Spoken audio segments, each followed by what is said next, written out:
Hindi alintana ng mga kabataan ang masamang panahon para magkilos protesta sa EDSA. Hindi rin daw sila titigil sa pangangalampag hanggat hindi napaparusahan ng mga tiwaling opisyal. Narito ang agenda report ni Joan Manalo. Hanggat wala pong nananagot, hanggat wala po tayo nakukuhang accountability, pananagutan, mag-iingay po ang mga kabataan. Yan ang paninindigan ng akbayan, kasabay ang mga panawagan laban sa katiwalian. Laban sa korupsyon! Busina! Busina! Busina! Busina!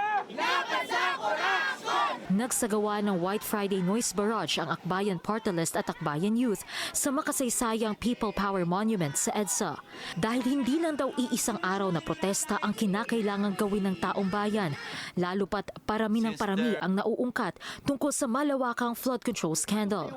Malaki po yung epekto ng pagmarcha sa kalsada, pagprotesta sa loob ng mga eskwelahan dahil nagpapakita po ito na hindi nananahimik ang mga kabataan, nag-iingay, sumisigaw ng paninindigan, sumisigaw ng pananagutan sa mga korap na opisyal na ito.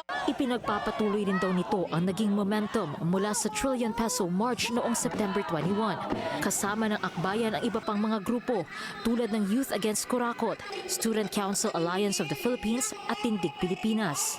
Ang kanilang panawagan, Una, ilabas po ang SALN ng mga contractors na ito at mga senador, lalo na sila mismo ay nakikita natin sa mga Senate investigation and House investigations na sila mismo yung mga iniimbestigahan. hinamon din nila ang mga public official at lahat ng naiuugnay sa flood control scandal na pumirma na ng waiver on bank secrecy. Kung walang tinatago, bakit hindi ipakita? Yun lang naman ang tanong at ang hiling ng mga taong bayan at ordinaryong kabataan kagaya namin. Magsasagawa ng iba pang mga pagkilos ang akbayan sa mga susunod na araw. Isa rito ay gaganapin sa Bulacan na tinaguri ang hotspot ng ghost flood control projects sa bansa. Para sa agenda, Joan Manalo, Billionario News Channel.